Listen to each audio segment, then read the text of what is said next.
Afternoon, Grand Cayman. Y'all want the good news or you want the good news?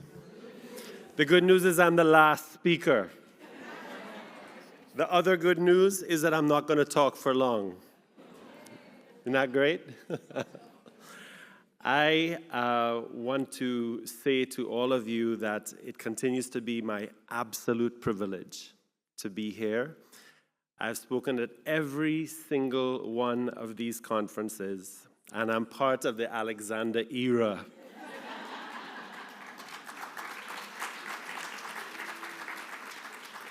A few quick comments before we get into the science. I'm really proud of Grand Cayman, because if this was Trinidad, we would now be having lunch.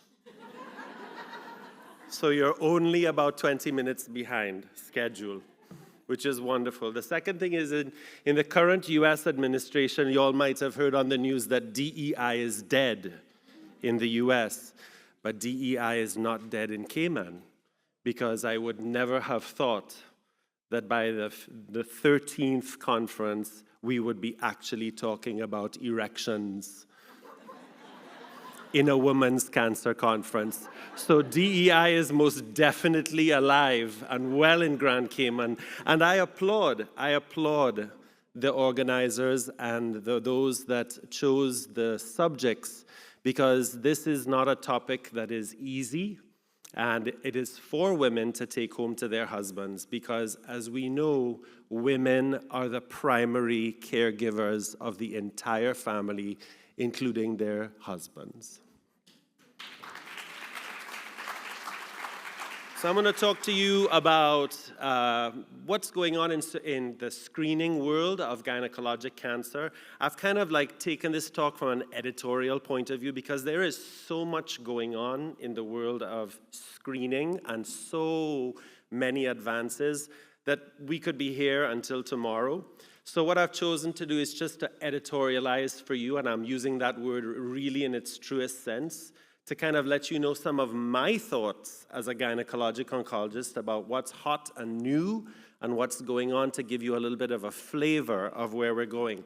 I have no financial conflicts or ethical conflicts to disclose. So what is the current state of screening in gynecologic cancer? And it remains screening for cervical cancer and the Pap test and the HPV test. There is still, to this day, 2025, no screening tests for endometrial cancer, ovarian cancer, vulvar and vaginal cancer. It's just shocking, but we are getting very, very close. And I'm going to tell you about some really, really new advances, some of which have been ongoing, and then I'm going to talk to you about some applications that are not even yet being whispered about in the space of screening, but without question, if you're a scientist, if you're a clinician, you see where we are going in the future, although this cannot be said. So I'm going to say it. I'm going to say it today. I'm going to give you a window into where I think the science is going. And I'm stating emphatically that when we talk in the last part about ovarian cancer, that this is completely off-label and in the future, but the future is very, very, very close. So endometrial cancer, we'll start there. We're going to run through the three cancers real quickly. And I'm just going to give you a flavor of what's going on. Endometrial cancer is still the fourth most common cancer, and it is the one that continues to increase in the world. Especially in the Western world, endometrial cancer remains on the rise, and lots of reasons for that. Most importantly, the way we eat, because endometrial cancer is heavily linked to being overweight. Abnormal uterine bleeding is the main symptom, but only 1% of premenopausal and 9% of postmenopausal women actually end up having endometrial cancer. So the question is how can we decrease the number of women that get sent to a gynecologist, taken to their office, have a biopsy taken inside the office, which is not a pleasant experience, or worse yet, taken to the operating room where a hysteroscopy D&C is done. So if you think I'm hot and you think I'm really with the news, this was released this week. This is literally hot off the press, really, like it's new news, right? So in the UK, The Guardian reports this week that the equivalent of the FDA in the UK has released a screening test which is going for widespread approval for endometrial cancer, and also reported in The Independent. So this is new news. This is real stuff. So it's called the WID-EASY test, and I just want to show you the study that caused its approval. But what it is a DNA methylation test that can be run from a self-applied swab. And you're going to hear a lot about self-applied swabs because that's where we're going with not just endometrial cancer, but also with cervical cancer. So in the privacy of your own home in the future, although it's not yet for self-collection in endometrial cancer, we'll talk about self-collection in cervix, but in endometrial cancer, we will get there where you'll be given a kit, you'll go home in the privacy of your own bathroom, you'll collect a swab, pop it in the mail, and have an answer in a few days about what is the likelihood that you then need more testing. It's not going to be a test that tells you, yes, you have cancer, no, you don't have cancer, but it's going to help us to triage the number of women that would be unnecessarily biopsied. It has 95% less false positives than doing what we currently do, which is getting an ultrasound thickness. So this is brand new stuff. And it was off of a Lancet study published in 2023, headed by a large group of European scientists centered in London and Austria that ran this study, and it's taken them the better part of 2 years to get this test to market. And if you were to look a little bit at the science, you would see that the specificity, the ability to rule out false positives, is super, super high. So if you look across that line, what is the specificity of using endometrial thickness? What is the specificity of pattern recognition in cancer compared to this swab? The specificity is upwards of 97%. So it's a really, really powerful test. In a graphic form, I'm very graphic. I love pictures, and they help me understand statistics. So A, on the left side of the screen, that's endometrial thickness. And all of the red outlines are the women who would be false positive. In other words, we think that they might have cancer based on the thickness of their lining done by ultrasound, but they don't. They are falsely positive by the current test that we have. The B side is what the swab does. It cuts down the number of false positives.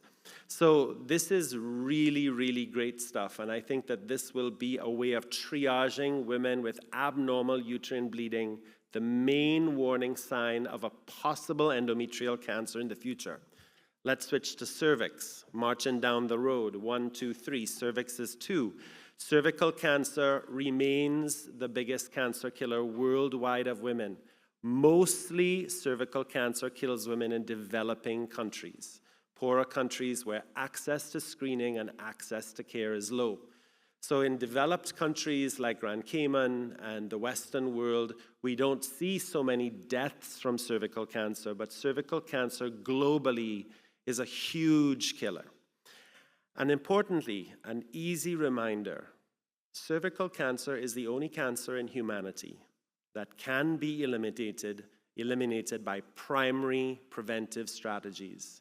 We have a vaccine, we have screening tests, and we have great treatment. There is no other cancer in humanity that we could eradicate in humanity that presents these options except cervical cancer. And yet, it kills more than 500,000 or close to 349,000 women a year globally.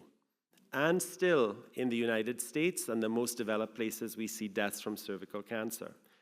So the question is are we on the cusp of the end of the pap smear? A lot of doctors will not be happy with that news because pap smears generate an office visit. and an office visit generates an opportunity to see your patient and to see your patient and to discuss with her how she is doing, etc., etc. But I would tell you that we are very, very close to the end of the pap smear. The pap smear has been around since 1941, when Dr. Papanicolaou at the University of Miami invented the pap smear. And now we are all the way to where the FDA 6 months ago, 7 months ago, finally has approved HPV primary screening and self-collection. So this is what's going on in your backyard. Cayman is the crossroads of Europe and the US, but we're here in kind of the backyard of the United States. And a lot of what's currently going on in the US filters down into some of the doctors here. Primary HPV screening as the main way of screening for cervical cancer has been approved for like almost a decade. Well over 7 years in the United States. But United States clinicians, my colleagues, primary care doctors and OBGYNs in the US have not embraced these strategies. They still are performing pap smears. The US falls behind other countries in evidence-based data showing that speculum collection or self-collection techniques do not differ. This has been studied in many, many other parts of the world, very robust studies, but the US wants a US study. And the US study has finally been done. Over the past 20 years, the incidence of cervical cancer in the US has not changed. Countries who have chosen to adopt HPV primary screening, dropping the pap smear, and allowing self-collection of HPV testing have managed to drop their incidence of cervical cancer because now you can get to women who would not have come into the office because, like I say to my patients, I'm right up there with the dentist. Nobody wakes up on the morning of their pap smear and goes, yippee! I'm so excited to go in for my pap smear today. I think the pap smear is soon to be history. So the FDA finally approved in the United States self-collection in the privacy of your own home. And while it's going to take us a time for us culturally to embrace that, where you could actually take the kit home and do it, it's being done in many, many other parts of the world, it's now possible. This is just one example of a self-collection kit. So you'd take the kit from your healthcare provider or have it sent to you in the mail. You'd open the kit, you'd insert it into the vagina, collect the sample, put it back into its holder, pop it into an envelope, and send it into the mail. And that would become the triage of whether you were an HPV carrier or not, because we know that HPV status is as good as the pap smear in telling you whether you're going to have a problem with cervical dysplasia, the precancerous lesions of cervical cancer. So make sure that you're understanding this correctly. This is not a test for cervical cancer. This is a test for the virus that causes cervical cancer that you will now be able to do and collect by yourself, avoiding the need to go in and have a speculum examination and a pap smear obtained. This is the study, or one of the studies, the US-based study. And if you think the news is hot, it was just published. So like the news from the UK with endometrial cancer screening, this study was finally published just a month ago, and it shows that for the US population, who needs a US study, unfortunately, and the way they ran the study is that they collected the HPV specimen from the patient in the office via a speculum exam. But right before, they asked the patient to take the kit and go into the bathroom in the doctor's office and self-collect the sample. And they compared the two samples collected by the patient and the doctors in 2 sets of clinic, and there was virtually 100% concordance. So now we know in the United States, finally, despite the fact that the whole world has known this for a few years, that self-collection is possible. So primary HPV screening with self-collection is equivalent to speculum-based collection. And I think that certainly, I hope in my career, part of the Alexander era, we might see the end of the pap smear. Some of you will know that the WHO has sought to eradicate cervical cancer worldwide. And I bring this to you as the next really cool, hot topic in cervical cancer screening, which is the use of artificial intelligence. Where does artificial intelligence intersect with cervical cancer screening? Of the 7 algorithms that the WHO has prioritized for 2030, 2 of them, HPV DNA self-collection, which we have just talked about, or HPV screening, and visual inspection of acetic acid with acetic acid in see and treat places is one of its highest priorities. The problem is that to see the cervix, put acetic acid on it, visualize a problem, know if the problem is really a problem, know where to biopsy, and then if you see something that looks really important or really disastrous, to go ahead and try to treat dysplasia then and there in a rural setting is a challenging thing to ask a clinician to do. So what if we could take the clinician out of the picture and have a nurse who has not gone through the whole process of being trained as a colposcopist in medical school and have this cell phone in her hand tell her what to do? And that's the intersection of artificial intelligence. So AI in cervical cancer is now being trialed in large populations in pilot studies in places like India and Africa, using untrained pilot studies, but using untrained clinicians to see if the cell phone in a nurse's hand or a trained healthcare provider's hand can help them know whether the patient has a dysplasia or a cancer. It involves deep learning. Deep learning are the neural networks that go on deep inside the computer systems that generate artificial intelligence. So deep learning is a subset of machine learning, is a subset of artificial intelligence. It's where massive amounts of data, massive amounts of big data, pictures of cervical cancer, pictures of high-grade dysplasia, pictures of low-grade dysplasia, millions of images could be filtered into neural networks and computers and train AI programs to recognize grades of dysplasia. So this, I think, is a great article. I put it up there for you if you wanted to know what's going on in AI and what's going on in cervical cancer. It's a great review that was published at the end of last year. And this is just one look at the way AI can be used to triage cytology. So unfortunately, cytologists, we're all worried that we're going to be out of a job, right? All doctors are worried we're going to be out of a job, but every oncologist is dying to be out of a job. We are all wanting to be out of a job. There are better things in medicine to be doing than looking into the eyes of your dying cancer patient. So the intersection of AI and cytology is already in gear, and I think that within the next few years we will see where AI can direct in the field an untrained healthcare provider in colposcopy and tell them, after sending the image via their cell phone, right, here's where to biopsy, or treat this patient or don't treat this patient. It's not that far away.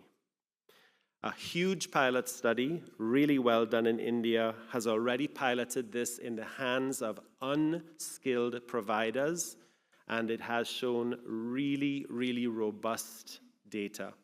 So whilst we have a way to go with the sensitivity of the use of VIA using AI technology, if you look on that side, the specificity, the positive predictive value, the negative predictive value, and the ROC under the curve are superb.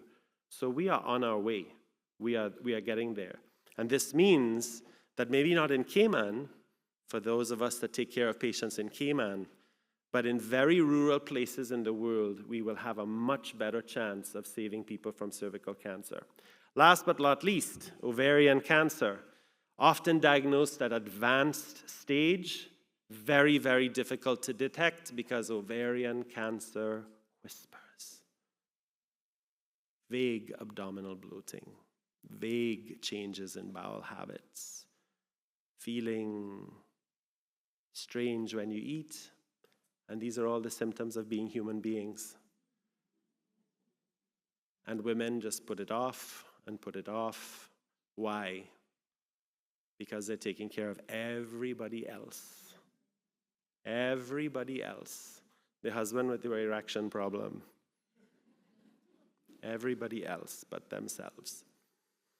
And so still, in 2025, patients walk into the office of Gynaecologic Oncologist with advanced stage 3C ovarian cancer. Only 20% of ovarian cancers are found early. Now, this is the off-label part. This is the Dr. Gatcliffe editorializing part, okay? This is stuff I'm not supposed to say, but I'm saying it, all right? This is not FDA approved, but everybody who is looking on at the science knows that within 5 to 10 years, we are going to be there. And the companies developing these tests can't say it yet, right? Because of stock prices and stockholders and money and big pharma and all that jazz. But if you're a scientist looking on at what's going on in real time, we know that this is where we're headed. So cell-free DNA has been discovered and known since the 70s as a true entity that is circulating in your plasma, released by all cells in your body. We've known this for years. Now we are actually able to separate out circulating tumor DNA. That's where we've gotten to. So now we can separate circulating cell or normal cell DNA from tumor DNA. And it is already in current clinical practice looking at the response of ovarian cancer to treatment. That's where we are, okay? So the uses of cell-free DNA continue to expand. ctDNA is in fact a putative, definite cancer biomarker. This is not like a question, this is not off-label, this is a known thing, okay?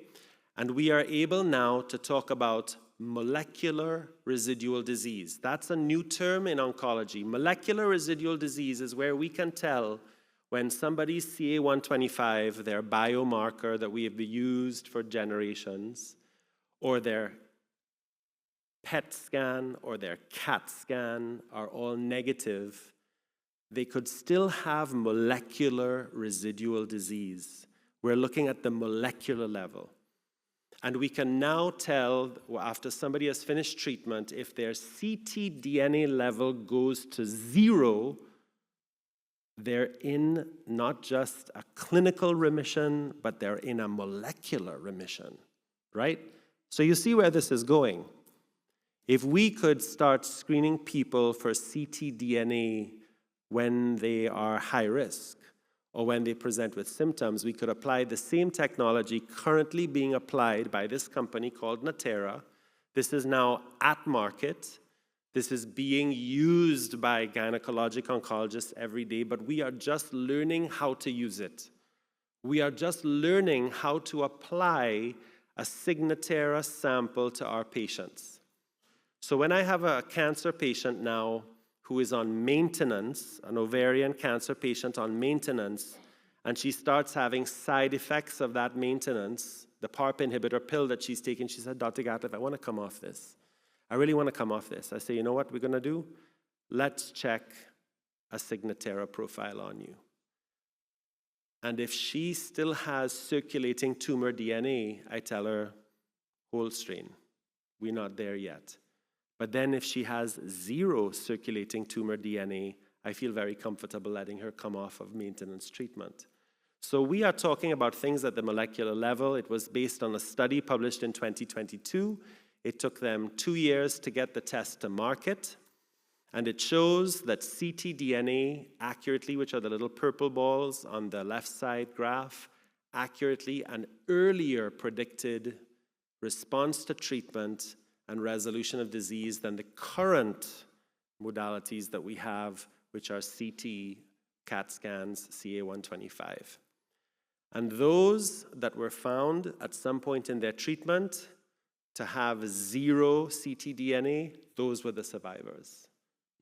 Those were the people that fell into the 30% group of advanced ovarian cancers that ultimately were cured. Everyone else, we never saw a 0 ctDNA level, and those were the people that then recurred.